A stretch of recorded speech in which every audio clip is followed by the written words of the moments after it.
There's a guy named, a British poet by the name of Rudyard Kipling, who was a fiction writer during the British Empire, and wrote The Jungle Book. He wrote The Man Who Would Be King. He wrote Gunga Din, but he wrote a very famous poem called If, and I know a lot of you guys have probably heard it. Rudyard Kipling was one of my father's favorite poets. In fact, when my father passed away in January of 2002, I read that poem at his funeral, and it really meant a lot to me. That poem was always positioned. I have 4 brothers, and I grew up in Texas, and as a little kid, I can remember that poem being prominently displayed above our urinal in the bathroom. So needless to say, I read that poem many, many times.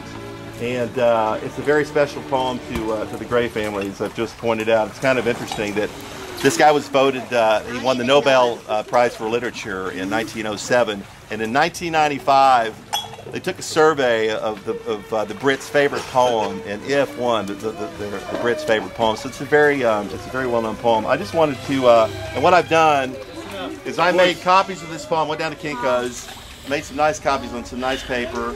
I put them in these really cheap frames that I got at Aaron's, and I've gift wrapped them for each one of the dads.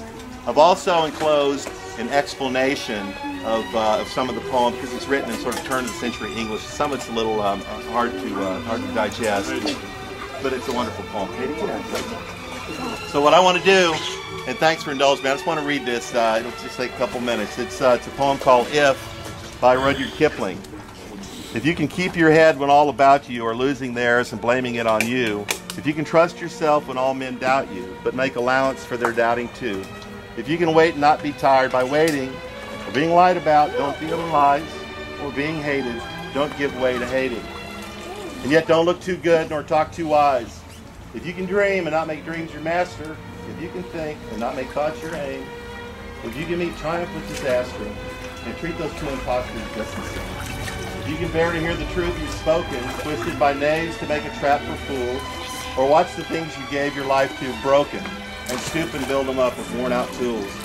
If you can make one heap of all your winnings and risk it all on one turn of pitch and toss, and lose and start again at your beginnings and never breathe a word about your loss. If you can force your heart and nerve and sinew to serve your turn long after they are gone, and so hold on when there is nothing in you except the will which says to them, hold on. If you can talk with crowds and keep your virtue, or walk with kings nor lose the common touch, if neither foes nor loving friends can hurt you, if all men count with you but none too much, if you can fill the unforgiving minute with 60 seconds worth of distance run, yours is the earth and everything that's in it, and which is more, you'll be a man, my son. All right, oya oya! Oya oya!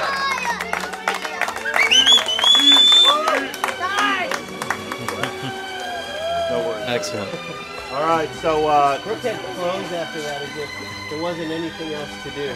No roast, it's time to go. Next party's here at 7:30. Thank you for listening to that. I appreciate it. That was great. Awesome. That was fantastic. How about a big oya oya for you?